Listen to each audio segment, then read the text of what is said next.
So hi guys, good morning. So ఈరోజు మనం professional schedule 1 చూద్దాము. So first of all schedule 1కి schedule 2కి డిఫరెన్స్ ఏంటో చూద్దాం. సో ఫస్ట్ షెడ్యూల్లో ఏంటంటే ఎఫెక్ట్ అయ్యే person CA or CA firm మాత్రమే ఉంటుంది మాక్సిమం ఆఫ్ ది కేసెస్లో. బట్ సెకండ్ షెడ్యూల్లో ఏంటంటే సిఏతో పాటు సొసైటీ కూడా ఎఫెక్ట్ అవుతుంది. Means clients, banks etcetera etcetera ఏమైనా సరే అదర్ దాన్ సిఏ కూడా ఎఫెక్ట్ అవుతారు. సో అందువల్ల ఏంటంటే పనిష్మెంట్స్ అని ఏవైనా సరే సెకండ్ షెడ్యూల్లో సివియర్గా ఉంటాయి అండ్ ఫస్ట్ షెడ్యూల్లో కొంచెం తక్కువగా ఉంటాయి. సో ఇప్పుడు ఫస్ట్ షెడ్యూల్ చూద్దాము. Maximum less than 1 hour complete చేయడానికి ట్రై చేద్దాం మొత్తం పార్ట్స్ అనేవి. అండ్ ఈజీగా క్లాస్ అని ఇప్పుడు ఫస్ట్ పార్ట్ లో 12 క్లాస్ ఉంటాయి. సో 12 క్లాస్ అని ఎలా గుర్తుపెట్టుకోవాలి ఏంటి అని సింపుల్ 1 లైన్ లో అలా చూద్దాం, ఓకేనా? సో ఇప్పుడు మొత్తం ఫస్ట్ షెడ్యూల్ 4 పార్ట్స్ ఉంటాయి. 4 పార్ట్స్ లో త్రీ పార్ట్స్ వచ్చి professional misconduct related and 4th part వచ్చి అదర్ మిస్కండక్ట్. సో క్లాసెస్ వచ్చి 12 to 3-2 అలా మీరు ఇది ఫోన్ నెంబర్ లా గుర్తుండిపోవాలి. 12 to 3-2 10-4-1 సెకండ్ షెడ్యూల్ 10-4-1. సో ఇప్పుడు ఫస్ట్ షెడ్యూల్ చూద్దాం 12 to 3-2. సో ఫస్ట్ షెడ్యూల్లో పార్ట్ 1 వచ్చేటంటే professional misconduct CA in practice అయితే ఏంటి అని చూస్తాం. అండ్ సెకండ్ పార్ట్ వచ్చేందంటే professional misconduct in case CA in service అయితే చూస్తాం. అండ్ థర్డ్ పార్ట్ వచ్చి professional misconduct in case of all CIs, అంటే ఏదర్ ప్రాక్టీస్ ఆర్ సర్వీస్ ఎవరు ఏదైనా సరే కానీ అది అందరికి అప్లికబుల్ అవుతుంది. అండ్ 4th పార్ట్ వచ్చి అదర్ మిస్కండక్ట్, అది కూడా ఆల్ సిఏస్కి అప్లికబుల్ అవుతుంది. సో ఇప్పుడు మనం ఫస్ట్ షెడ్యూల్లో ఫస్ట్ పార్ట్ చూద్దాం, professional misconduct in relation to CA in practice. So మనం ముందు ప్రాసెస్ చదివే ముందు అసలు ఫస్ట్ ఇంత పెద్ద ఇన్ఫర్మేషన్ ఉంది, అసలు క్లాస్ 2 అంటే ఎలా చెప్పాలి ఏంటి, 1 లైన్ ఆన్సర్ లాగా ఎలా చెప్పాలని చెప్పి ఒకసారి చూద్దాం, ఓకేనా? క్లాస్ 1 అనేది simple. In case name use చేస్తే అది ఆ పాయింట్ అది పక్కన పెట్టండి. సో క్లాస్ 2 ఇక్కడ రాస్తున్నాను కదా చూడండి, share of profits to non members. So share profits to non members అనేది ఇందులో కీ పాయింట్ క్లాస్ 2 అనేది. సో మీరు గుర్తుపెట్టినప్పుడు కూడా ఏం చేయాలంటే చదువుకునేటప్పుడు సో క్లాస్ 2 అనేది share profits to non members అని పంపుకోవాలి. అంటే ఇన్ కేస్ క్లాస్ 3కి వస్తే accepting share of profits or fees from non members. So class 3కి వచ్చినప్పుడు ఏంటంటే మా క్లాస్ 2లో మనం షేర్ ఆఫ్ ప్రాఫిట్ అది ఇస్తున్నాం, ఇక్కడ వచ్చి మనం యాక్సెప్ట్ చేస్తున్నాం. సో ఆ పాయింట్ రాసుకోండి. Next 4th point prohibiting a CA in practice to enter in to partnership with non members. ఇక్కడ మెయిన్ పాయింట్ ఏంటంటే ఇది. సో అలా అక్కడ రాసుకోండి. 5th దాని దగ్గర వచ్చి అక్కడ రాయలేదు, మీరేం రాసుకోండి, prohibition on securing professional business. Prohibition on securing professional business ఆ పాయింట్ రాసుకోండి ఇక్కడ రాసుకోండి. Next 6th point prohibition on solicitation of clients of professional work ఆ పాయింట్ రాసుకోండి. Next 7th prohibition on advertising professional attainments అని చెప్పి రాసుకోండి. నెక్స్ట్ 8th పాయింట్ దగ్గర కమ్యూనికేషన్ విత్ ప్రీవియస్ ఆడిటర్ అని చెప్పి రాసుకోండి. నెక్స్ట్ 9th దగ్గర prohibits to accept the audit without complying with companies act. అది పెద్ద పాయింట్ ఏం కాదు.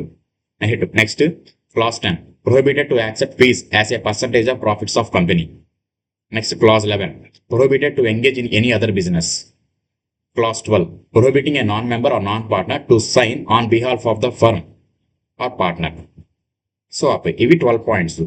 సో ఇవి మీరు ఫస్ట్ ఏం చేయాలంటే ఇక్కడ రాసుకోవడంతో పాటు సెపరేట్ బుక్లో వరుసగా రాసుకోవాలి క్లాస్ అని. సో ఇదేంటంటే నెంబర్ ఆఫ్ టైమ్స్ అని అదే చదువుతూ ఉండాలి. అలా చదివినప్పుడు మీకు ఏంటంటే ఇప్పుడు ఫర్ ఎగ్జాంపుల్ క్లాస్ 3 అన్నప్పుడు ఏంటంటే accepting profits from non members అన్నప్పుడు మీకు ఏమవుతుంది, ఇది కీ పాయింట్. సో అందులో మ్యాటర్ ఏముంటుంది, మీకు ఆటోమేటిక్గా అనేది రెఫరెన్స్ అనేది వస్తుంది మైండ్లోకి. సో అలా కాకుండా డైరెక్ట్ నేను clause allowing non member to allowing a person to practice in his name అలాగా clause 20 pays or allows or agrees to pay directly or indirectly ఇలా మొత్తం చదవాలంటే ఏంటంటే ఇప్పుడు బాగానే ఉంటుంది, ఎందుకంటే ఇప్పుడు కూల్గా ఉంటారు, ఇంకా 1 month టైం ఉంది. సో బాగానే ఇది ఒక చాప్టర్ చదువుతారు కాబట్టి బాగానే ఉంటుంది. బట్ ఎగ్జామ్ ముందు ఏంటంటే అంత వ్యాస్ట్ సిలబస్ చదవాలి అండ్ ఇవన్నీ గుర్తుపెట్టుకోవాలంటే కుదరదు. సో ఇలా అనే పాయింట్స్ అనేవి రాసుకోవాలి. సో ఇప్పుడు మనం స్టార్ట్ చేద్దాం. Clause 1 allows any person to practice in his name as a chartered accountant unless such person is also a chartered accountant in practice and is in partnership with or employed by him. So ఇక్కడ ఏంటంటే ఇప్పుడు మనం first రాసేటప్పుడు కూడా ఎలా రాయాలి, class as per Clause 1 Part 1 First Schedule of Chartered Accountants Act 1949, a chartered accountant in practice is deemed to be guilty of professional misconduct if he allows any person to practice in his name as a chartered accountant unless such person is also a chartered accountant in practice and is in partnership with or employed by him. ఇలా రాయాలి, ఓకేనా? First ఆ point అనేది important. As per Clause 1 Part 1 Schedule 1 ఇలాగా. So ఇక్కడ first class ఏం చెప్తున్నాడు, ఒక చార్టెడ్ అకౌంటెంట్, ఫర్ ఎగ్జాంపుల్ నేను చార్టెడ్ అకౌంటెంట్, సో నేను ప్రాక్టీస్ పెట్టినాను. సో నేను ఒక పార్ట్నర్గా తీసుకుంటున్నాను, అతను చార్ట్ అకౌంటెంట్ కాదు. సో అలా తీసుకోకూడదు. అంటే ఇతను వచ్చి నా నేమ్ యూస్ చేసుకుంటున్నాడు, ఇలాగ చార్ట్ అకౌంటెంట్ గా అతను సైన్ చేయడానికి, అతను వర్క్ చేయడానికి అని నా పేరు యూస్ చేస్తున్నాడు. సో అలాంటి యూస్ చేయడానికి మనం అలో చేయకూడదు. అన్లెస్ వాడు కూడా చార్ట్ అకౌంట్ అయ్యి ఉండి మనతో పార్ట్నర్షిప్ లో ఉండాలి, లేదా మన దాంట్లో ఎంప్లాయీగా ఉండాలి. అలా ఉన్నప్పుడు ఏంటంటే మనం అది ఓకే. బట్ అలా కానప్పుడు ఏంటంటే ప్రొఫెషనల్ మిస్కండక్ట్ అవుతుంది. సో యాజ్ పర్ షెడ్యూల్ 1 అక్కడ మనకి గిల్టీగా ప్రూవ్ అవుతాడు, అండ్ ఫైన్స్ అండ్ పెనాల్టీస్ అనేవి లెవీ అవుతాయి. ఇది ఫస్ట్ క్లాస్, ఈజీ పాయింట్, అతను అడగడం కూడా అడగడు. Next class 2. As per Clause 2, Part 1, Schedule 1 of Chartered Accountants Act 1949, a chartered accountant in practice is deemed to be guilty of professional misconduct if he pays or allows or agrees to pay or allow, directly or indirectly, any share, commission or brokerage in the fees or profits of his professional business to any person other than a member of institute or a partner or a retired partner or legal representative of a deceased partner or a member. 1 second, guys. Okay, continue చేద్దాం.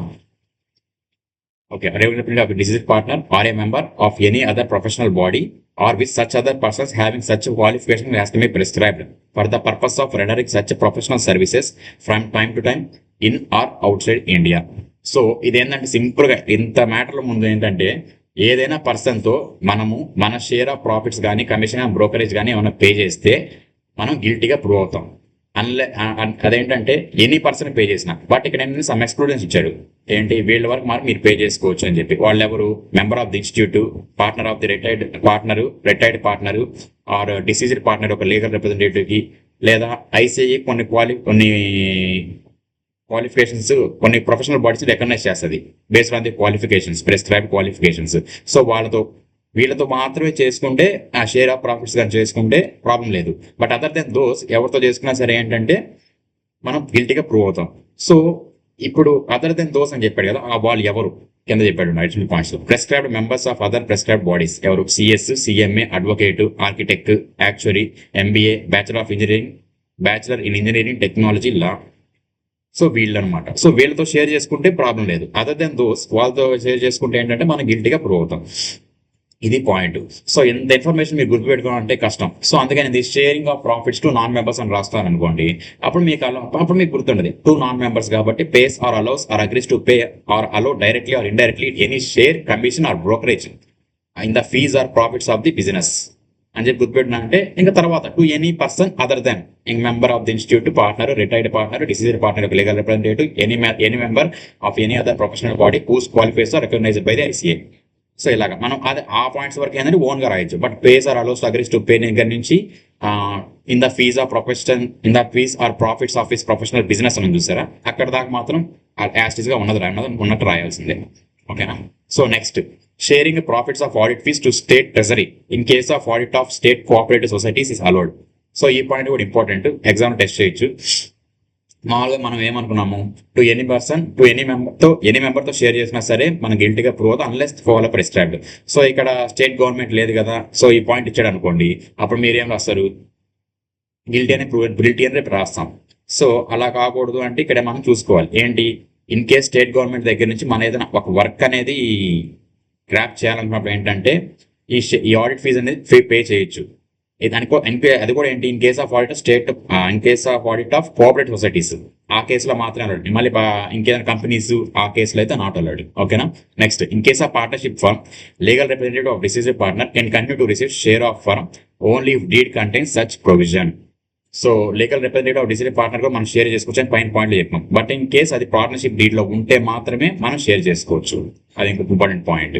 Next, share of profit and share of goodwill in case of death of operator. So అంత important point ఏం కాదు, ఇది ఈ మధ్య అసలు అడగట్లేదు. So but ఒకసారి చూడాలంటే మాత్రం goodwill can be sold or transferred to another CA if sale is completed within 1 year of death. So death జరిగిన 1 year లోపు ఏంటంటే అది ఆ సేల్ అనేది జరిగిపోవాలి టు అనదర్ సిఏ. అండ్ ఆ లీగల్ హెయిర్స్ అనే వాళ్ళు ఏంటంటే పర్మిషన్ తీసుకోవాలి ఐసీఐ దగ్గర నుంచి, ఇలాగ అది పలానా పర్సన్ యొక్క డెత్ జరిగింది, విత్ ఇన్ 1 year సేల్ చేస్తాం అది అని చెప్పి. బట్ ఇన్ కేస్ డిస్ప్యూట్ గానే ఏమన్నా ఉంటే ఆ డిస్ప్యూట్ రిజాల్వ్ అయిన దగ్గర నుంచి అప్ టు 1 year వరకు మన ఐసీఐ అనేది నేమ్ అనేది ఉంచుతుంది. ఎందుకు? For sale. ఆ డిస్ప్యూట్ రిజాల్వ్ అయిన దగ్గర నుంచి, డెత్ అయిన దగ్గర నుంచి కాదు, డిస్ప్యూట్ రిజాల్వ్ అయిన దగ్గర నుంచి. సో ఇది పాయింట్. ఇటు పక్క సైడ్ చూసుకుంటే చాలు ఈ వరకు. ఓకేనా, అంత అవసరం ఏం లేదు, ఎందుకంటే అది ఎప్పుడుదో దాని ప్రొవిజన్స్ అని చెప్పి 1998 సంథింగ్ డేట్స్ అనేవి వస్తాయి, అంత అవసరం లేదు. సో ఇది వరకు సరిపోతుంది మనకి. ఓకేనా, next class 3. So first 2 clause గుర్తున్నాయిగా. Allowing a non member to use his name. Second point ఏంటంటే sharing of profits to non members. Third point ఏంటి, accepting share of profits or fees from non member. అక్కడ ఏంటి, class 2లో మనం profits అనేవి ఇచ్చాం, ఇక్కడ మనం ప్రాఫిట్స్ అనేవి యాక్సెప్ట్ చేస్తాం. సేమ్ డిటో ఉంటుంది, చిన్న చేంజ్ ఉంటుంది. అంటే accepts or agrees to accept any part of the profits of professional work of a person who is not a member of the institute provided there nothing. Same ఇంకా అంతే. Class 2లో ఏమైతే ఉందో same అదే ఉంటుంది. ఇక్కడ ఏంటి, యాక్సెప్ట్ చేస్తే గిల్టీ అని చెప్తున్నాడు. Who is not a member of the institute, but who is a member of the institute accept చేయొచ్చు. సో అక్కడ చెప్పాడు కదా, CS, CMA, actuary, bachelor in technology, ఇలా వీళ్ళందరి దగ్గర నుంచి యాక్సెప్ట్ చేయొచ్చు. మామూలుగా అది బుక్ వర్కే, బట్ వీళ్ళు ఏంటంటే మధ్యలో ఓ పాయింట్ ఇచ్చారు, అంటే అది పార్ట్నర్షిప్ లో వస్తుంది అని అక్కడ చెప్తాను. సో ఇక్కడ ఇంకో పాయింట్ ఏంటంటే, రెఫరల్ ఫీజు ఏదైనా ఉంటే మాత్రం అది ప్రొహిబిటెడ్ కాదు. In case member in practice దగ్గర నుంచి అనదర్ మెంబర్ ఇన్ ప్రాక్టీస్, ఇప్పుడు నేను ఒక సిఏ, ఇంకొక సిఏ ఉన్నాడు, నా దగ్గర ఉన్న వర్క్ అతనికి ఇచ్చాను. సో దానివల్ల ఏంటంటే నాకు రెఫరల్ ఫీజు అని ఇచ్చాడు. సో అలా నేను దాన్ని యాక్సెప్ట్ చేశాను. ఇప్పుడు అది కూడా యాక్సెప్టింగ్ ఆఫ్ ప్రాఫిట్స్ అవుతుందా? అవ్వదు. ఆ రెఫరల్ ఫీజు అనేది జనరల్ కన్సర్న్ లో నాట్ ప్రొహిబిటెడ్ అని చెప్తున్నాడు. అంత ఈ క్లాస్ 3 అనేది అంతేమి ఇవ్వడు. ఓకేనా, మామూలుగా మనకి ఎక్కువ వచ్చేది 5, 6, 7 క్లాస్ నుంచి వస్తాయి. Next class 4, prohibiting chart account in practice to enter in to partnership with non member. So first ఈ పాయింట్ చదవగానే మీకు ఏం అర్థమైపోతుంది, నాన్ మెంబర్స్ తో పార్ట్నర్షిప్ లోకి ఎంటర్ అవ్వకూడదు. సో అలా చెప్పాడండి. మళ్ళీ ఇంకేం చెప్తాడు, పలానా ప్రెస్క్రైబ్డ్ మెంబర్స్ తో మన పార్ట్నర్షిప్ లోకి ఎంటర్ అవ్వచ్చు అని చెప్తాడు. సో ఇది పాయింట్. సింపుల్ గా మనకి తెలుగులో అర్థం చేసుకోవాలంటే ఇలా ఉంటుంది.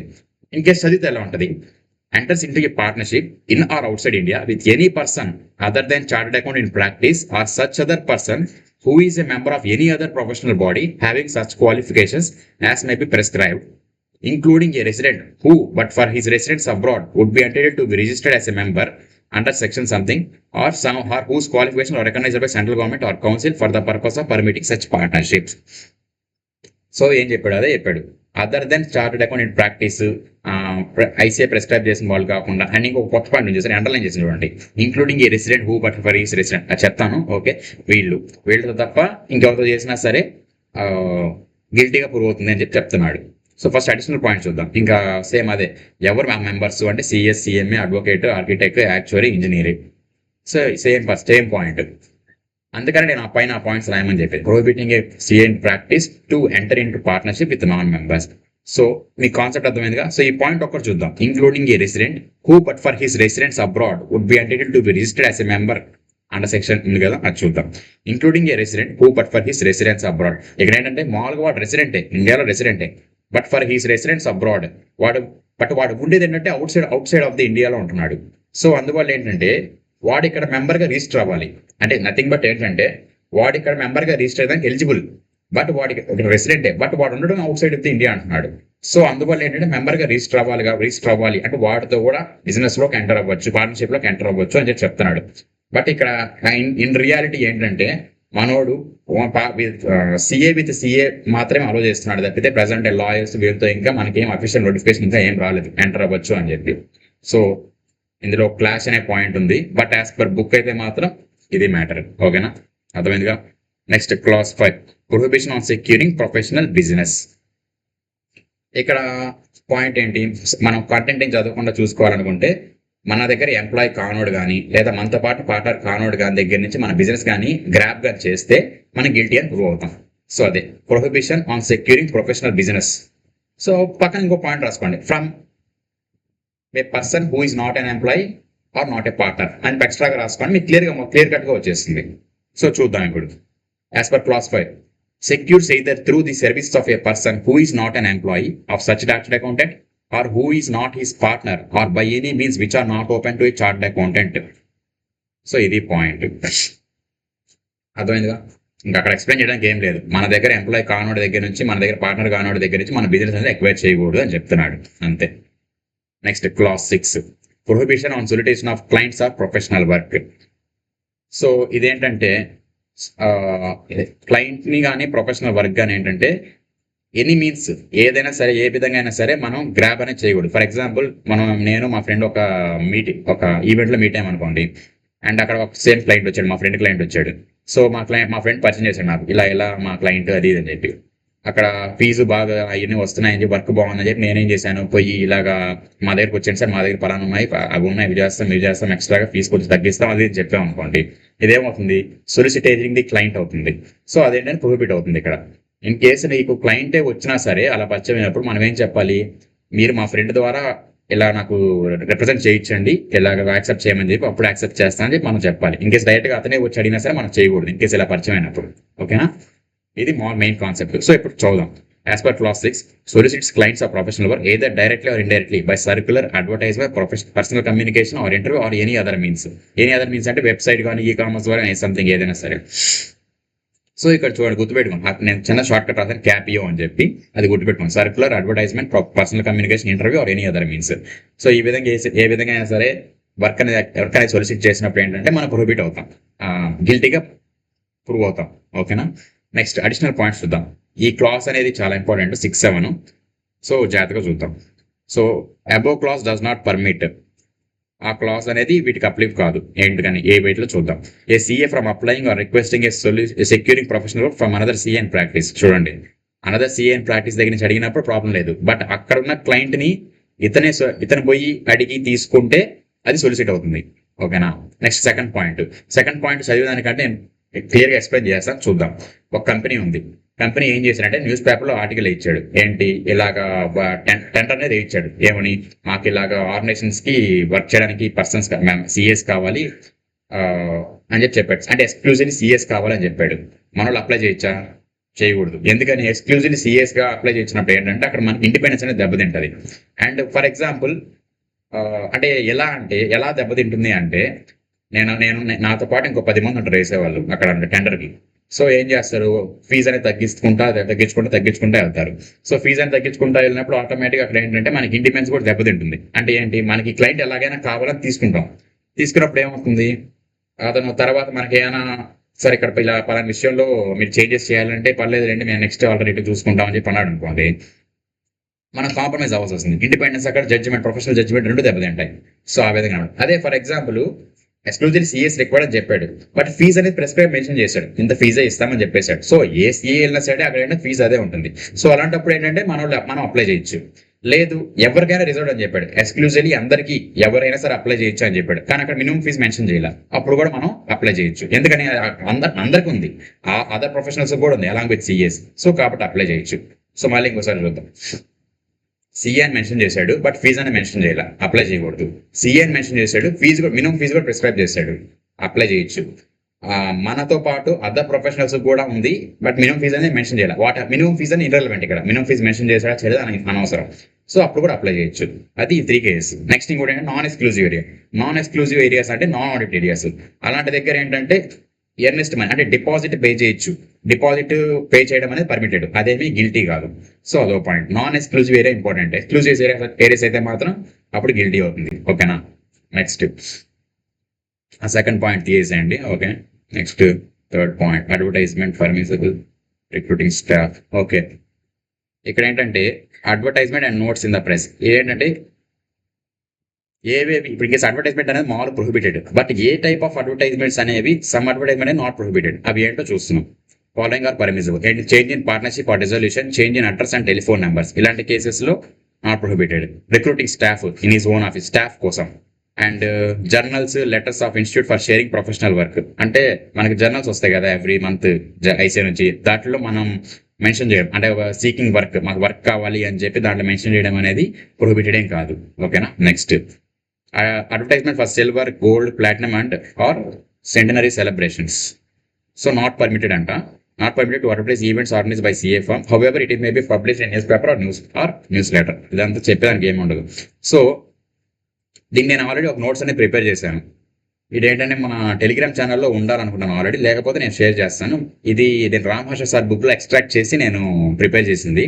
సో ఎలా అంటే ఈ సైడ్ హెడింగ్స్ అనేది తీసుకొని ప్రొహిబిటెడా పర్మిటెడా ఎలా ఏంటని అవి చేశాను అనమాట. సో మీరు ప్రతిసారి ఇక్కడ ఏముండదు, మీరు ఎక్స్ప్లెయిన్ చేసానికి ఏముండదు. ఎడ్యుకేషనల్ వీడియోస్ అంటాడు, ఏమంటున్నాడు, educational videos may be uploaded without reference of CA for contact details or website address may be provided అన్నాడు. సో ఇక్కడ అంతా అదే ఉంటుంది, పర్మిటెడా కాదా అంటే సిఏ అనేవాడు soliciting vines of professional work అనేది. 1 సెకండ్. Hello, hi guys.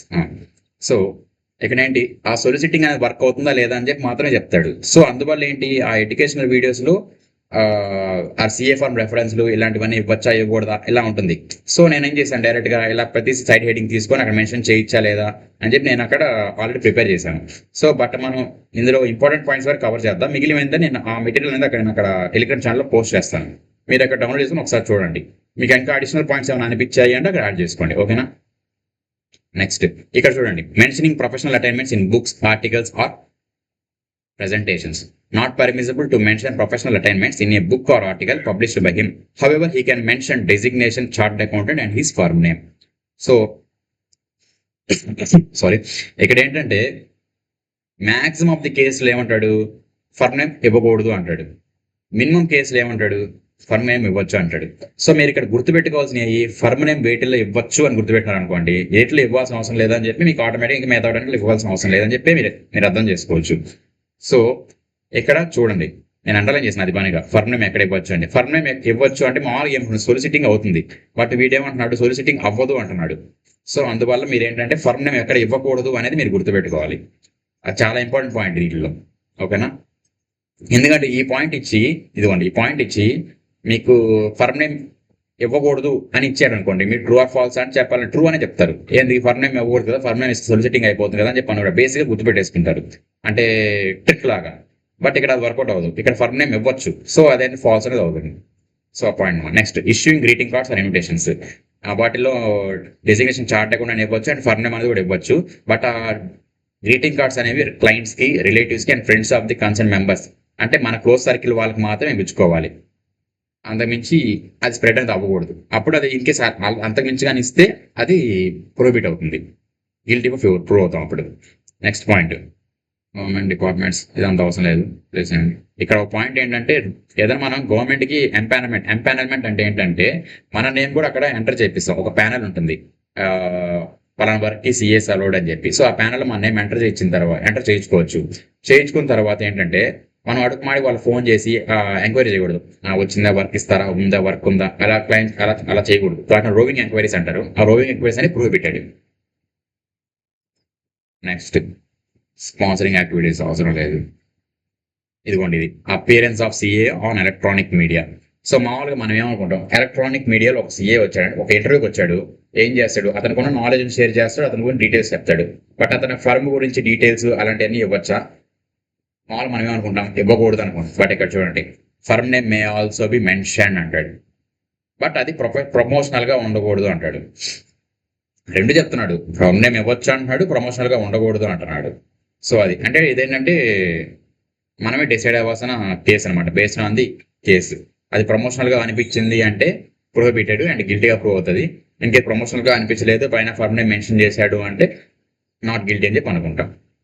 అది important point. Next, website guidelines. Website గైడ్లైన్స్లో ఏముండదు, పుల్ మోడ్లో ఉండాలి అండ్ పుష్ మోడ్లో ఉండకూడదు. అంటే ఏంటంటే వెబ్సైట్ ఓపెన్ చేయగానే ఇలా రాకూడదు, ఇన్ఫర్మేషన్ అనేది ఈ సర్వీస్ నొక్కండి, అది క్లిక్ చేయండి అని చెప్పి అలా ఇన్ఫర్మేషన్ రాకూడదు. మనంతటా మనం వెళ్ళి ఏదైనా సెలెక్ట్ చేస్తే అప్పుడు ఆ ఇన్ఫర్మేషన్ అనేది, కంటెంట్ అనేది ఓపెన్ అవ్వాలి. సో అక్కడ ఇంకోటి ఏంటంటే క్వాలిటీస్ ఈ విధంగా ఉండాలి అని ఉంటుంది వెబ్సైట్ అనేది. సో అట్లా ఏమేమి ఉండొచ్చు, ఎలా ఉండొచ్చు అనేది జస్ట్ సింపుల్గా ఉంటాయి, జస్ట్ మీరు ప్రిపేర్ అయిపోవచ్చు అది. Next, online third parties. Firm name and contract address should not be provided. So online third party platforms అంటే మనకి ఉంటాయి కదా, వాటి పేరు గుర్తురాదు సడన్గా, సిఏ క్లబ్ ఇండియా సంథింగ్ ఏదో ఉంటాయి. దాంట్లో ఏంటంటే ఎవరైనా అడిగిన డౌట్స్కి ఏంటంటే మన వాళ్ళు క్లారిఫికేషన్ అనేవి, సిఏస్ అనే వాళ్ళు క్లారిఫికేషన్ ఇస్తుంటారు. సో అక్కడ ఏంటంటే ఆ firm names and contract address అనేవి ఇవ్వకూడదు. బట్ సిఏగా రిప్రజెంట్ అవ్వచ్చు, but firm names and contract address అనేవి ఇవ్వకూడదు. అదొక point. Next, application base service అక్కడ అవసరం లేదు. Next, application of name or firm name by chart account telephone. Okay, telephone డైరెక్టరీలో చార్ట్ అకౌంట్ నేమ్. ఇప్పుడు నేను వెళ్ళి టెలిఫోన్ డైరెక్టరీలో సెపరేట్గా సిఏ అని చెప్పి ఇక్కడ నా పేరు వేయించుకొని నా నెంబర్ ఇచ్చాను అంటే ఏంది, నాకు స్పెసిఫిక్గా కనపడుతుంది. ఇతను ఉన్న అందరి నెంబర్స్తో పాటు ఏంటంటే నాది డిఫరెంట్గా కనపడుతుంది. సో అలాంటప్పుడు ఏంది, గిల్టీగా ప్రూవ్ అవుతాం. ఇక్కడ డైరెక్టరేట్ కూడా ఎలా ఉండాలి, మనం ఏ లొకేషన్లో అయితే ఉన్నామో ఆ లొకేషన్ ఒక డైరెక్టరీలో ఉండాలి. అండ్ అందరితో పాటు సేమ్ సిఏ కేటగిరీలో అందరితో పాటు మనది కూడా ఆల్ఫాబెటికల్ ఆర్డర్లో ఉండాలి. అంతేగాని మంది మాత్రం సెపరేట్గా పైన నాకు హెచ్తో స్టార్ట్ అవుతుంది పేరు, అయినా కానీ నేను పైన ఏ కంటే ముందు ఇచ్చాను అనుకోండి, అలా వేసుకోకూడదు. ఆయన ఇప్పుడు ఈ పాయింట్ అడగలేండి, ఎందుకంటే డైరెక్టర్స్ ఇప్పుడు ఎవరు వాడుతున్నారు. Next class 7 prohibition on advertising professional అటైన్మెంట్స్. మనం ఏమైనా అచీవ్ చేసినవి వాటిని అడ్వర్టైజ్మెంట్ చేసుకోవడం. సో ఇక్కడ కూడా పాయింట్ చూసారుగా, మనం ఏదైనా అడ్వర్టైజ్మెంట్ చేసుకుంటే మన ప్రొఫెషనల్ అటైన్మెంట్స్ని మనం గిల్టీగా ప్రూవ్ అవుతాం. ఓకేనా? బట్ ప్రతిదానికి ఏదో ఒక ఎక్సెప్షన్ ఇస్తాడుగా. సో పలానా ప్రొఫెషనల్ అటైన్మెంట్స్ అని మనం మెన్షన్ చేసుకోవచ్చు అంటే అడ్వర్టైజ్ చేసుకోవచ్చు, like in visiting cards R letter heads వాటి మీద. సో అవేంటి మీరు చూసుకోవాల్సింది, అవేంటో చూసుకోవాలి ఎక్స్ట్రా ఇక్కడ, అది point. Advertise is professional attainments or services or uses any designation or expressions other than chart accountant on professional documents, visiting cards, letterheads or signboards unless, చూడండి, అన్లెస్ ఇవి కాకుండా, అన్లెస్ వీటి recognised by ICI ఉంటే, అంటే ఎలాగా, it be a degree of university established by law in India or recognized by central government or a title indicating membership of the Institute of Chartered Accountants or any other institution that has been recognized by the central government or may be recognized by the council. ఇవన్నీ ఏంటంటే council recognise or central government recognise కానీ చేస్తుంటే మనము అవి use చేసుకోవచ్చు. Other than those ఏవి use చేసినా సరే ఏంటంటే మనం గిల్టీగా ప్రూవ్ అవుతాం.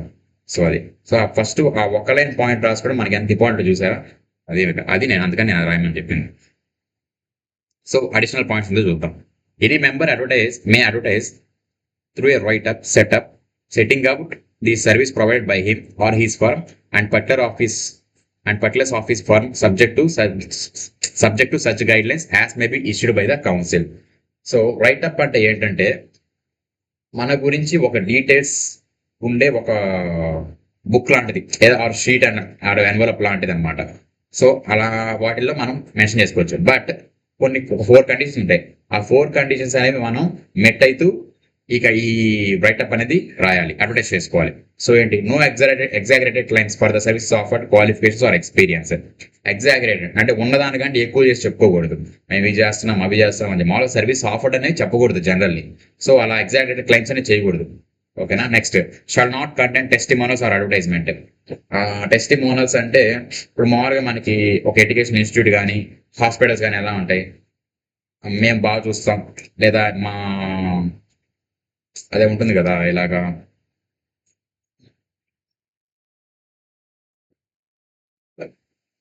ఓకే మామూలుగా ఉంటుంది కదా, మా కాలేజ్ జాయిన్ అవ్వండి, ర్యాంకులు కొట్టండి, ఒకటి అలా, ఇలాంటివన్నీ మనం చేయకూడదు. ఓకేనా? Next, should not contain any information about achievements or awards. Government ఇచ్చిన అచీవ్మెంట్స్ అండ్ అవార్డ్స్ తప్పితే మిగతా వాటి గురించి దేని గురించి అక్కడ ఇన్ఫర్మేషన్ అనేది ఉండకూడదు. అండ్ ఫాంట్ సైజ్ అనేది 14 అనేది మెయింటైన్ చేయాలి, అంటే నాట్ ఎక్సీడింగ్ 14 ఆర్ బిలో అనేది మెయింటైన్ చేయాలి. సో నెక్స్ట్,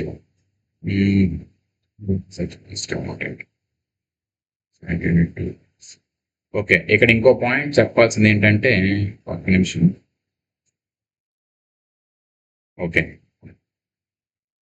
సో ఇక్కడ పాయింట్ చెప్పాల్సింది అంటే, ఇప్పుడు మామూలుగా మనం నేమ్ వేసుకుంటాం, సిఏ హర్షవర్ధన్ ఇలా వేసుకున్నాం అనుకోండి, కింద మనం ఏం చేస్తాం, చార్టర్డ్ అకౌంటెంట్, అది డెసిగ్నేషన్. పైన నేమ్, ప్రిఫిక్స్ అనేది మనం ఎన్నైనా పెట్టుకోవచ్చు, బట్ డెసిగ్నేషన్ అనేది మాత్రం ఒకటే ఉండాలి. మనం దేంట్లో అయితే ఉంటున్నామో అది మాత్రమే ఉండాలి. ఇప్పుడు నేను సిఏ హర్షవర్ధన్ అని వేసుకొని chartered accountant, cost accountant, company secretary, advocate ఇది వేసుకోకూడదు. బట్ ఎక్కడ వేసుకో, సిఏ, సిఎంఏ, సిఎస్ హర్షవర్ధన్ వేసుకోవచ్చు. బట్ సిఏ హర్షవర్ధన్ వేసుకున్న తర్వాత కింద డెసిగ్నేషన్ మాత్రం ఒకటే ఉండాలి, ఏదైనా అది మాత్రమే అలౌడ్. సో ఇది కూడా అదే చెప్తాను ఫస్ట్ 2 పాయింట్స్లో. సో ఆ పాయింట్స్ చాలు, మిగతా అంత ఏం అవసరం లేదు. ఇంకొక పాయింట్ ఏంటంటే, ఇన్సాల్వెన్సీ ప్రొఫెషనల్ రిజిస్టర్డ్ వాల్యూర్ కానీ అయితే మాత్రం అది మాత్రం మెన్షన్ చేసుకోవచ్చు ఎక్స్ట్రాగా. ఓకేనా? నెక్స్ట్, క్యూఆర్ కోడ్ రూపంలో మన డీటెయిల్స్ అనేవి ఇవ్వచ్చా అంటే ఇవ్వచ్చు, విజిటింగ్ కార్డ్స్ మీద కానీ లెటర్ హెడ్స్ మీద అలాగా, అది allowed. Date of setting up of practice అనేది ఏంటంటే, ఎస్టాబ్లిష్ పెట్టిందంటే అది ఉండకూడదు. అంటే మనం ఆ ఇయర్ అనేది మనం చూస్తే ఉండాలి తప్పితే అక్కడ ఆటోమేటిక్గా అనేది కనపడకూడదు. లెటర్ హెడ్స్ మీద అసలు మెన్షన్ చేయకూడదు. ఓకే, దాంతవరకు చాలు. నెక్స్ట్, క్లాస్ 8 ఏంటంటే, అక్కడ మీరు రాసుకోలేదు, అక్కడ రాసుకుని చెప్పాను, communication with previous auditor.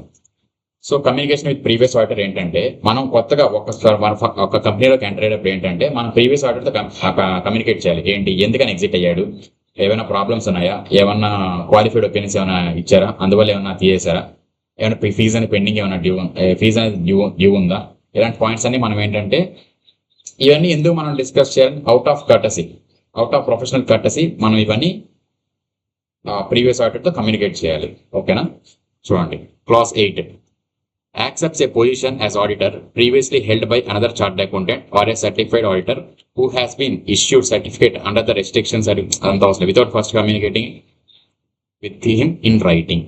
So in writing ముందుతో కమ్యూనికేట్ చేసిన తర్వాతే మనం ఇక్కడ ఆఫర్ అనేది యాక్సెప్ట్ చేయాలి అని చెప్పి అనుకుంది. ఓకేనా, ఇక్కడ మెయిన్ పాయింట్ ఏంటంటే ఇక్కడ మెథడ్స్ ఉంటాయి, ఏ విధంగా మనం అప్పుడు ఇన్ రైటింగ్ మనం కమ్యూనికేట్ చేసాము అని చెప్పి దాని స్పెసిఫిక్గా కొన్ని పాయింట్స్ వచ్చాయి, 3 పాయింట్స్ చెప్పి ఆ 3 పాయింట్స్ పరంగా మనం కమ్యూనికేట్ చేస్తేనే మనం కమ్యూనికేట్ చేసినట్లు లెక్క అవుతుంది, లేకపోతే లేదు. సో ఏంటది, communication by letter send through registered post acknowledgement due by hand against the return acknowledgement or hand delivery acknowledgement from retiring auditors vide email ID address registered with ICI or his office email ID or UDIN. వీటి ద్వారా communication చేస్తేనే మనం communicate చేసినట్టు అవుతుంది, లేకపోతే లేదు. Next, in case premises అనేది లాక్లో ఉంది, ఆఫీస్ లాక్, మామూలుగా communication received back with office phone locked return shall be deemed as delivery. In case అలాగానే మనకి రిటర్న్ కానీ పోస్ట్ గా రిటర్న్ అయితే మనం డెలివరీ చేసినట్టే అని చెప్పి మనం అనుకోవాలి. ఈ కమ్యూనికేషన్ అనేది ఓన్లీ స్టాటర్ ఆడిట్స్ మాత్రమే అవసరం, స్టాటర్ ఆడిట్స్ మాత్రమే ఇవ్వాలంటే మ్యాండటరీగా for all types of audits అనేది మనం ఈ కమ్యూనికేషన్ అనేది చేయాలి. అదొక point. Okay, in case government audits కానీ బ్యాంక్ ఆడిట్స్ కానీ ఉన్నాయి, మనకు అంత టైం ఉండదు యాక్సెప్ట్ చేసేదానికి. సో మనం ఏం చేయాలి, అప్పుడు కండిషనల్ యాక్సెప్టెన్స్ ఇవ్వచ్చు. అంటే మనం ముందు ఒక లెటర్ అనేది డ్రాఫ్ట్ చేసి అతను పంపించి మీకు ఈ టైం లోపల ఏమన్నా ఉంటే నాకు ఇన్ఫార్మ్ చేయండి. In case other than that కానీ అయితే మనం ఏం చేస్తామంటే ఏమేమి ప్రాబ్లమ్స్ అంటే టీమ్డ్ కన్సల్టేషన్ చేసుకొని అపాయింట్మెంట్ అనేది యాక్సెప్ట్ చేసి వర్క్ అనేది స్టార్ట్ చేసేయచ్చు. ఓకేనా, కండిషనల్ యాక్సెప్టెన్స్ అంటారు. సో అది ఆ point. Next 9th point, prohibits to accept the audit without complying with companies act. So ఇది చిన్న పాయింటే, అంత అవసరం లేదు అడగడు కూడా. ఏమంటాడంటే సెక్షన్ 139 140 ప్రకారం ఏంటంటే కండిషన్స్ అనేవి మెట్ అవ్వాలంటాడు. అదేంటి, first order casual vacancy even something ఉంటాయి, అంత ఇంపార్టెంట్ పాయింట్ ఏం కాదు, మీరు వదిలేసేది. Next prohibited to accept fees as a percentage of profits of company. ఇక్కడ పాయింట్ ఏంటంటే జనరల్లీ ఒక పర్సంటేజ్ ఆఫ్ ప్రాఫిట్స్ అనేవి చార్జ్ చేయడం కానీ యాక్సెప్ట్ చేయడం కానీ చేయకూడదు. బట్ ఇన్ సమ్ కేసెస్ మనం అది చేయొచ్చు, ఏంటనే చూద్దాం. సో ఫస్ట్ చూద్దాం, charges or offers to charge, మనం చార్జ్ చేయడం, or accepts or offers to accept, ఎదుటి వాడి క్లయింట్ వాడికి ఆఫర్ చేస్తున్నాడు, మనం యాక్సెప్ట్ చేయడం of any professional employment fees which are based on percentage of profits or which are continues upon findings. Second guys, sorry guys, phone call వచ్చింది. Okay, so ఇక్కడ ఏంటి, contingent upon findings అంటే ఏవైనా మనం ఒక చెప్పాలంటే రికవరీ ఏదైనా చేసినప్పుడు అదేంటంటే కంటిజెంట్ అపాన్ ఫైండింగ్స్, అది ఖచ్చితంగా రికవర్ అవుతుందా లేదా మనకు తెలియదు. సో ఇన్ కేస్ నేను రికవర్ చేస్తే ఇంత పర్సంటేజ్ ఆఫ్ ప్రాఫిట్ అనేది నాకు కావాలి, ఇంత percentage of from the findings అనేది నాకు కావాలి. సో అదనమాట which are contingent upon findings అంటే as a result of such employment except as permitted అంటే any regulations made under this act. So ఏం చెప్తాను, పర్సంటేజ్ ఆఫ్ ప్రాఫిట్స్ కింద యాక్సెప్ట్ చేసిన, కంటింజెంట్ అపాన్ ఫైండింగ్స్ మీద మనం పర్సంటేజ్ కింద యాక్సెప్ట్ చేసిన, ఏ విధంగా యాక్సెప్ట్ చేసినా మనం గిల్టీయే. బట్ రెగ్యులేషన్స్ పరంగా కొన్ని మెన్షన్ చేశారు, ఆ వాటి ప్రకారం మనగా పర్సంటేజ్ ఆఫ్ ప్రాఫిట్స్ అనేది తీసుకోవడం తప్పు అనేది కాదని చెప్తున్నాడు. అవి ఏంటో చూద్దాం. Exceptions, regulation 192, audit of cooperative society. In case of audit of cooperative society అయితే fees may be based upon percentage of paid-up capital, working capital, gross or net profits, income, వీటి బేస్ మీద మనం పర్సంటేజ్ కింద తీసుకోవచ్చు. In case valuer గానీ అయితే value of property value base మీద తీసుకోవచ్చు. రిసీవర్ ఆర్ లిక్విడేటర్ అయితే realisation of disbursement of assets, ఆ రియలైజేషన్ ఆఫ్ అసెట్స్ మీద మనం క్లెయిమ్ చేయొచ్చు. నెక్స్ట్ ఫండ్ రైజింగ్ సర్వీసెస్, మనకి క్లయింట్ వస్తాడు, మాకు బ్యాంక్ లోన్ కావాలంటారు, మనం ఏం చేస్తాం, ప్రొజెక్షన్స్ అన్ని ప్రిపేర్ చేసి మన బ్యాంక్ దగ్గర మాట్లాడి మనం ఇలా అమౌంట్ అనేది రైజ్ చేస్తాం. సో ఆ ఫండ్ రైజ్ మీద మనం పర్సంటేజ్ కింద తీసుకోవచ్చు. డెప్ట్ recovery services, in case డెప్ట్ recovery అయితే దాని మీద పర్సంటేజ్ తీసుకోవచ్చు. కాస్ట్ ఆప్టిమైజేషన్, ఎంత కాస్ట్ మీల్ ఇచ్చాం, ఎంత బెనిఫిట్ డెలివరీ చేస్తాం, దాని మీద తీసుకోవచ్చు. Next insolvency professional non assurance services, percentage మీద తీసుకోవచ్చు. సో నాన్ అష్యూరెన్స్ సర్వీస్ అనేది నాన్ ఆడిట్ క్లయింట్స్ అయితే మాత్రమే తీసుకోవాలి, అదొక ఇంపార్టెంట్ పాయింట్ ఇక్కడ.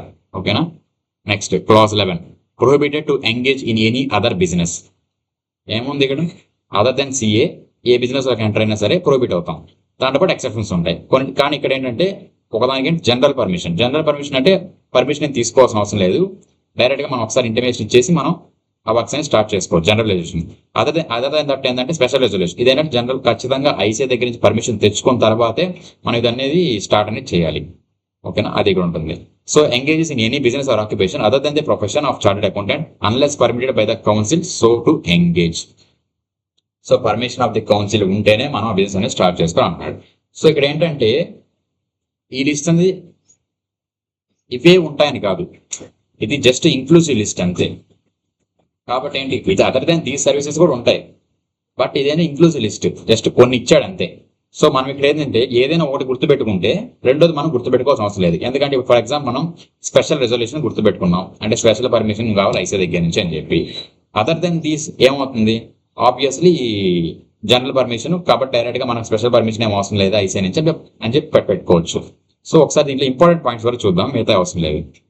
So honorary office leadership of charitable education or other non commercial organisations. Non commercial organisation like NPOs, section 8 companies ఉంటాయి కదా అవన్నీ. సో బట్ ఇక్కడ కూడా honorary office leadership non executive role అయి ఉండాలి, అంటే యాక్టివ్లీ పార్టిసిపేషన్ అనేది ఉండకూడదు. Next editorship of professional journals. Professional journals కి మన పర్మిషన్ ఏం అవసరం లేదు, బట్ రిటైల్ రిపోర్ట్స్ అయితే మాత్రం స్పెషల్ పర్మిషన్ తీసుకోవాలి. Next acting as surveyor and loss assessor under the Insurance Act.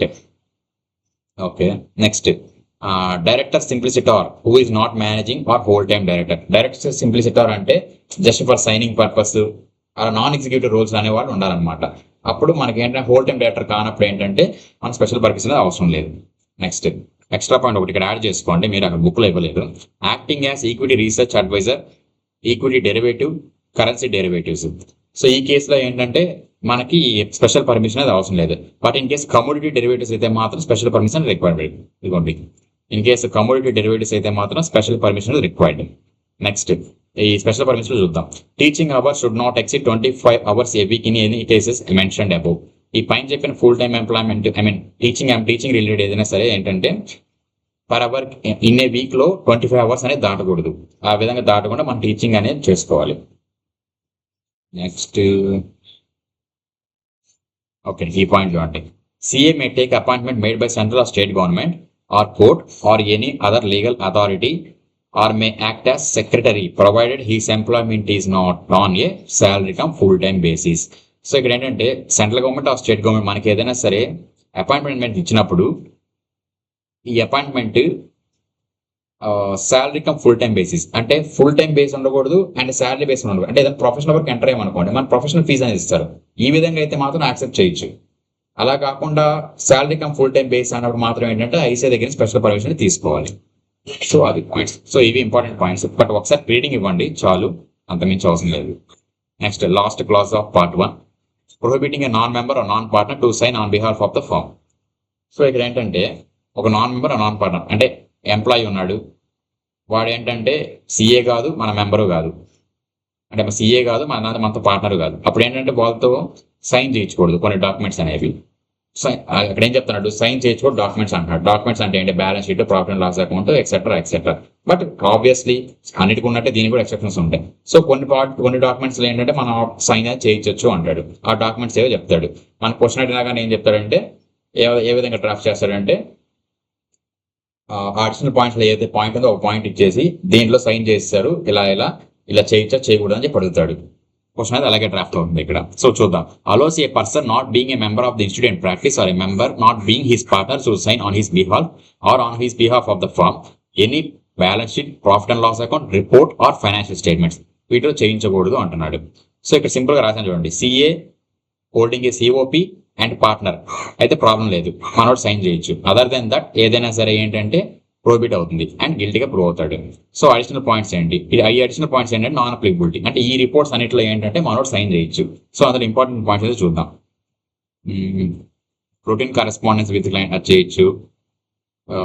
Attending to routine matters in tax practice routine matters కానీ అయితే చేయొచ్చు. Next sign or issue or stock certificates, production certificate, network certificate or any certificate is not a routine work and cannot be delegated. Important point.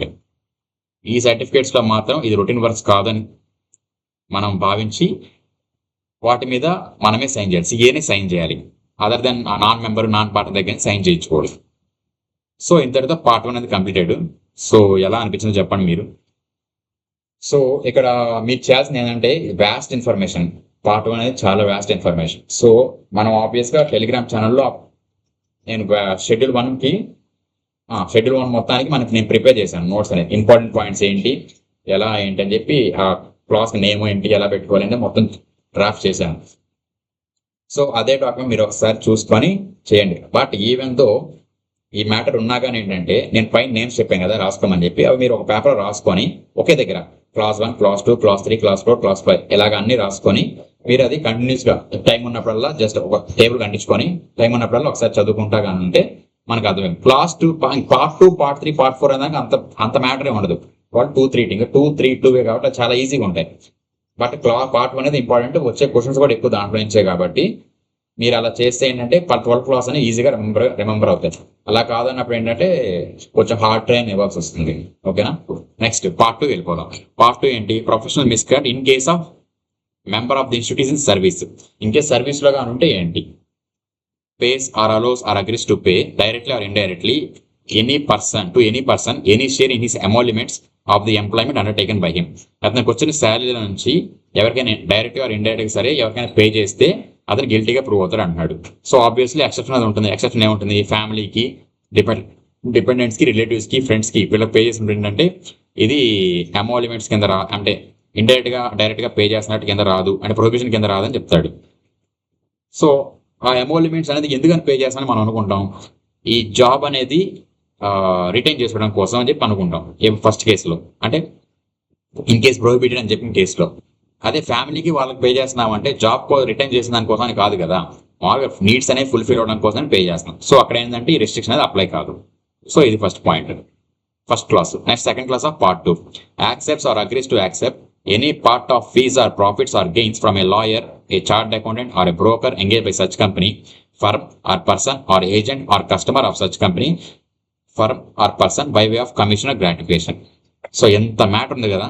ఇక్కడ point ఏంటంటే ఇప్పుడు ఒక company ఉంది, కంపెనీలో మనం చార్టర్డ్ అకౌంటెంట్గా సర్వీస్ ఇస్తున్నాం.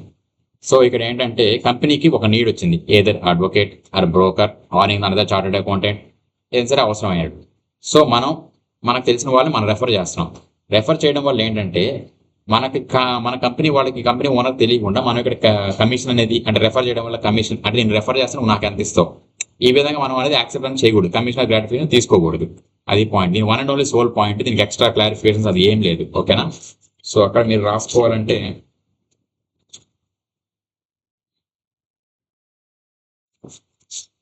సో ఇక్కడ పైన మీరు రాసుకునే పని అయితే prohibits to pay share of his emoluments of employment అని చెప్పి రాసుకోండి. క్లాస్ 1 దగ్గర పైన మనం రాసుకుంటాం కదా ఇక్కడ అది. అదే క్లాస్ 2 అయితే prohibits to accept employer service providers అని చెప్పి రాసుకోండి. సో అది క్లాస్ 2, అది పార్ట్ 2 అయిపోతుంది. నెక్స్ట్ పార్ట్ 3, ఇందులో 3 పాయింట్స్ ఉంటాయి, ఈజీగానే ఉంటాయి. సో క్లాస్ 1 చూద్దాం. నాట్ బీయింగ్ ఇక్కడ ఏంటంటే professional misconduct in case of members generally అంటే ఏంటి? సిఏ ప్రాక్టీస్ కి అప్లై అవుతుంది, సిఏ సర్వీస్ కి అప్లై అవుతుంది అంటే చూద్దాం. Not being a class 1, not being a fellow of the institute acts as a fellow of the institute. So FCA కాకపోయినా సరే ఎఫ్సీఏగా యాక్ట్ చేస్తున్నాడు. సో అప్పుడు ప్రొఫెషనల్ మిస్కనెక్ట్ అవుతుంది. సో అది first class. Next second class, fails to supply information called for by the institute అనేది some information provide చేయమని చెప్పి అడిగింది, బట్ మనం ఏం చేస్తున్నాం? ఇవ్వట్లేదు ఇన్ఫర్మేషన్ అది. సో అలాంటి కేసు అప్పుడు ఏంటంటే క్లాస్ 2 కింద ఆఫ్ పార్ట్ 3 కింద మనం గిల్టీగా ప్రూవ్ అవుతాం. ఏంటది? Does not supply the information called for or does not comply with requirements asked for by the institute, council or any of its committees, director discipline, board of discipline, disciplinary committee, quality review board or the appellate authority. So additional points అయితే చూద్దాం. Examples of misconduct, examples ఏంటో చూద్దాం. Fails to reply to letters of institute asking members to confirm date of appointment or date of living the services and employee. ఒక కంపెనీలో date of joining date and relieving date and information అడిగితే మనం ఇవ్వట్లేదు. Fail to furnish information required by ICI to submit online with in stipulated time. ఒక information అడిగింది, ఫలానా టైంలో provide చేయమంది, అది మనం ప్రొవైడ్ చేయలేదు. While applying for COP did not fill all the columns about the engagement in other business. మనం ఏదైనా ఇంకా అదర్ బిజినెస్ లో ఏమన్నా సిఓపి అప్లై చేసేటప్పుడు, సిఓపి అంటే ప్రాక్టీస్ కోసం అప్లై చేసేటప్పుడు ఇంకేదైనా బిజినెస్ లో మనకు ఉన్నాయా అని చెప్పి ఆ డీటెయిల్స్ అనేవి ఫుల్ఫిల్ చేయలేదు. సో అదనమాట. సో ఇక్కడ మీరు క్లాస్ 2కి క్లాస్ 3కి డిఫరెన్స్ ఏంటంటే క్లాస్ 2లో ఇన్ఫర్మేషన్ అడిగింది బట్ మనం ప్రొవైడ్ చేయం. బట్ క్లాస్ 3లో ఏంటంటే ఇన్ఫర్మేషన్ ఇస్తున్నాం అడిగిందని చెప్పి బట్ ఫాల్స్ ఇన్ఫర్మేషన్ ఇస్తున్నాం. సో రెండు తప్పే. సో మీరు గుర్తుపెట్టుకోవాలి, క్లాస్ 2లో fails to supply the information, class 3లో ఏంటంటే giving false information to others. So first point లో ఏంటి, ఫెయిల్స్ టు సప్లై ఇన్ఫర్మేషన్. ఇక్కడ మీరు ఎందుకు కన్ఫ్యూజ్ అవుతానంటే అంటున్నానంటే సెకండ్ కేసులో క్లాస్ 2లో ఏంటంటే బోర్డ్ అంటే ఐసీఐ బోర్డ్ అనేది వాట్ ఎవర్ మేబీ దాని సపోర్ట్స్ ఏదైనా ఇన్ఫర్మేషన్ అయితే మనం ఇన్ఫర్మేషన్ ఇవ్వలేకపోయామనుకోండి, అది క్లాస్ 2 కింద వస్తుంది. క్లాస్ 3లో ఏమొస్తుంది అంటే ఫాల్స్ ఇన్ఫర్మేషన్ ఇస్తున్నాం, ఎవరికి, ఐసీఐ కాదు, అదర్ మెంబర్స్ కి. అలా ఇచ్చినప్పుడు ఏంటంటే క్లాస్ 3 వస్తుంది. అదే నువ్వు giving false information to ICI కనుక అయితే నీకు సెకండ్ షెడ్యూల్లో వస్తుంది. సో అక్కడ డిస్కస్ చేస్తాం అది. ఇక్కడ మీరు కన్ఫ్యూజ్ అవుతారు, ఏది ఫేస్ సప్లై ఇన్ఫర్మేషన్ ఐసీఐదా అదర్సా ఏంటి అని చెప్పి. సో అది కొంచెం జాగ్రత్త చూసుకోవాలి. నెక్స్ట్ క్లాస్ 3 చూడండి.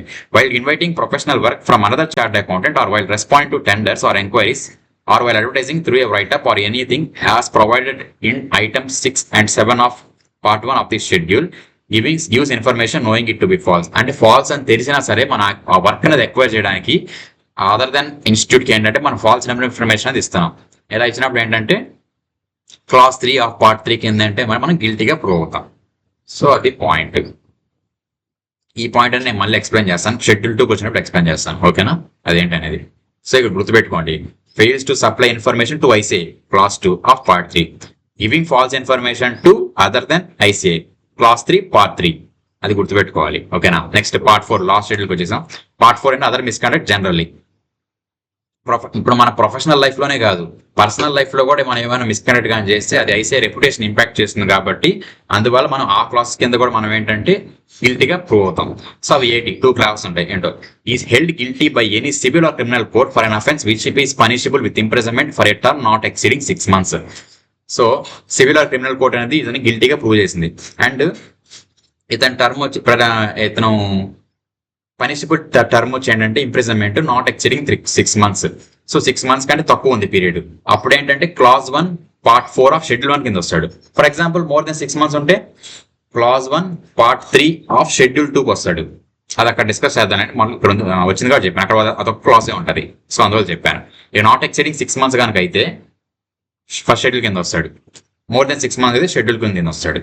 So next class 2, in his opinion of the council, bring disrepute to the profession or the institute as a result of his action, whether or not related to his professional work.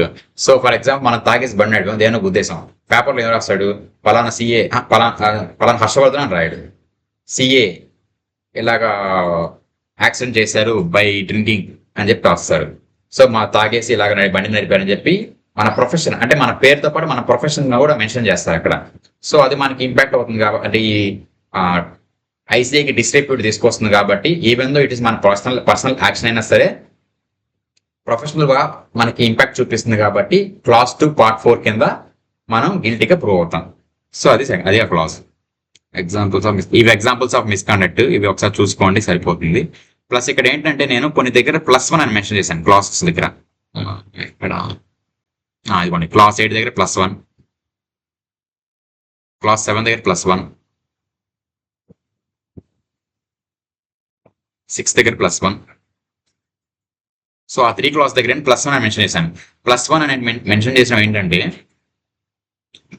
Atul Agarwal book లో last లో additional concepts అని add చేశాడు ఈ మధ్య. అంటే last attempt additional concepts, additional topics అని add చేశాడు. ఆ అడిషనల్ టాపిక్స్ లో దీనికి సంబంధించిన కొన్ని పాయింట్స్ కూడా దాంట్లో ఉన్నాయని చెప్పి దాని అర్థం.